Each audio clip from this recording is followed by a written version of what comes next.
2024-এর জুলাই আগস্টে এই গণবিপ্লবের পর সময় এসেছে বাংলাদেশ থেকে সব বৈষম্যের শিকড় উপড়ে ফেলে আল্লাহর কোরআনকে সংসদে বিজয় করতে হবে।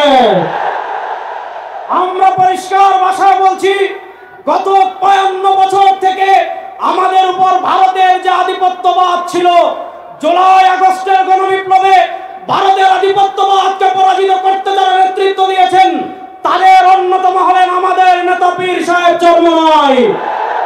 আজকের এই সোহরাওয়ার্দী উদ্যান থেকে আমরা বলতে চাই, দাদারা ওপারে ভালো থাকেন, এপার নিয়ে মাথা কামাবেন, সোহরাওয়ার্দী উদ্যানের দিকে থাকুন। লক্ষ লক্ষ যুবক শাহাদাতের তামান্না নিয়ে প্রস্তুত আছে। কথা শেষ, কথা একটা বলতে চাই, ৫২ বছর নানা তন্ত্র দেখেছি, নানা মন্ত্র দেখেছি, চুরি বন্ধ হয়েছে, খুন বন্ধ হয়েছে, চাঁদাবাজি বন্ধ হয়েছে। এবার আমার নেতা পীর সাহেব চরমোনাইয়ের নেতৃত্বে বাংলার সংসদে আল্লাহর কোরআনের আইন বাস্তবায়ন করার জন্য আমরা রাস্তা ধরার জন্য প্রস্তুত আছি না। আর কোন তন্ত্রমন্ত্র দেখতে চাই না। এবার বাংলাদেশের সংসদে আল্লাহর কোরআনের বিজয় হবেই হবে ইনশাআল্লাহ। ইসলামী যুব আন্দোলন বাংলাদেশের আজকের এই স্মরণকালের ঐতিহাসিক যুব কনভেনশনে বাংলাদেশের বিভিন্ন প্রান্ত থেকে আগত যুবকদের জাতীয় উলামা মাশায়েখ আইম্মা পরিষদের পক্ষ থেকে আন্তরিক মোবারকবাদ জানাচ্ছি। আমি সংক্ষিপ্তভাবে ৩টা কথা বলবো। ১ নম্বর কথা, পৃথিবীর যেই রাষ্ট্রে যারা সংখ্যাগরিষ্ঠ তারা কখনো বৈষম্যের শিকার হয় না। আমরা দেখেছি ভারতে সংখ্যাগরিষ্ঠ হিন্দুরা, তারা বৈষম্যের শিকার হয় না। আমরা দেখেছি মায়ানমারে সংখ্যাগরিষ্ঠ হলো বৌদ্ধরা, তারা বৈষম্যের শিকার হয় না। আমরা দেখেছি ইসরায়েলে আপনার সংখ্যাগরিষ্ঠ হলো ইহুদিরা, তারা বৈষম্যের শিকার হয় না।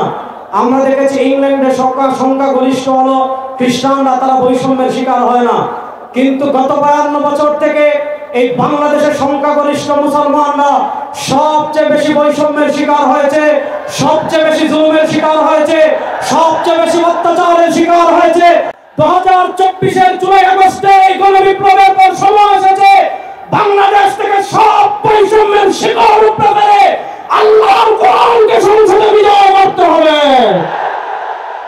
আমরা পরিষ্কার ভাষায় বলছি, গত ৫৫ বছর থেকে আমাদের উপর ভারতের যে আধিপত্যবাদ ছিল, জুলাই আগস্টের গণবিপ্লবে ভারতের আধিপত্যবাদকে পরাজিত করতে যারা নেতৃত্ব দিয়েছেন তাদের অন্যতম হলেন আমাদের নেতা পীর সাহেব চরমোনাই।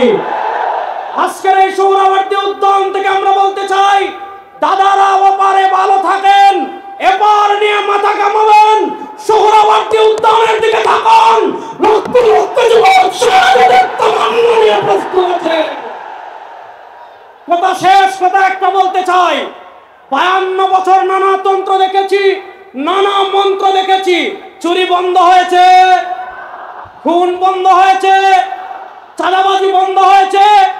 এবার আমার নেতা পীর সাহেব চরমোনাইয়ের নেতৃত্বে বাংলার সংসদে আল্লাহর কোরআনের আইন বাস্তবায়ন করার জন্য আমরা রাস্তা ধরার জন্য প্রস্তুত আছি না। আর কোন তন্ত্রমন্ত্র দেখতে চাই না। এবার বাংলাদেশের সংসদে আল্লাহর কোরআনের বিজয় হবেই হবে ইনশাআল্লাহ।